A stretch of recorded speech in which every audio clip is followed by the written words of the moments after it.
I call the member for Maitland.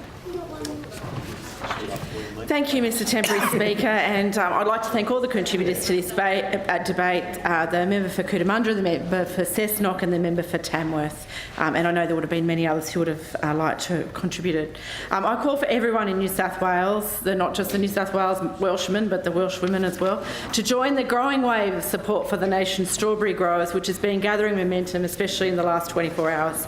Queensland Strawberries, which represents a $130 million industry in that state, has this advice on how we can help the nation's strawberry producers, which is cut them up, don't cut them out. And we need to do this, Mr Temporary Speaker. In fact, Federal Labor's leader, Bill Shorten, has urged all Australians to buy a punnet for themselves and another for the nation.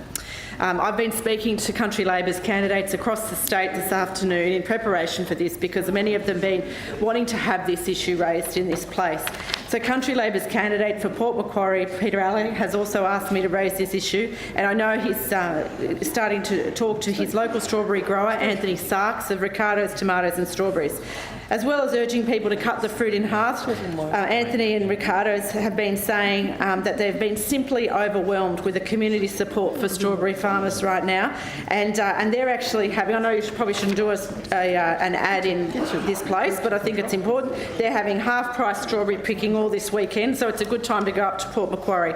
And I know that our Country Labor candidate for Coffs Harbour, Tony Judge, is meeting with his local fruit growers up there about sustainability of that industry. And I know that there's other Country Labor candidates on the North Coast and the Mid-North Coast particularly, such as Azrin Pugh in Ballina, Janelle Saffin and Lismore, Craig Elliott for the Tweed and Patrick Deegan for Page, who will all be speaking to their local farmers and small businesses to ensure that we're doing all we can to assist our local food producers.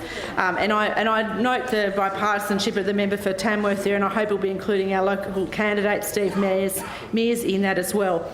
I want to give the last word on this matter of public importance to Anthony Sarks, the owner of Ricardo's Tomatoes and Strawberries, quoted in the Port Macquarie News, and thanks to journalist Laura Telford for covering this issue in such a positive way. I think it's always important when we're talking about regional small businesses to let them have their voices heard in this place. And it'd be nice while we're actually reading from local businesses if the people on that side of the chamber could listen. My concern, says Anthony Sarks, is that people will stop buying local produce, and in this case strawberries, and farms will go out of business. The real concern is that if produce farms close, we will have to start importing products, and that would be a bad thing for everyone. Australia has the best produce in the world. Why would we import it? We are seeing it happen to the dairy industry already, with costs going up but prices staying the same, and generally farms can't cope. I would hate for something like this to do the same thing to our farmer friends across the country. So I urge you all, cut them up, don't cut them out. Thank you. I thank the member for Maitland to bringing the House's attention to this important matter of public importance.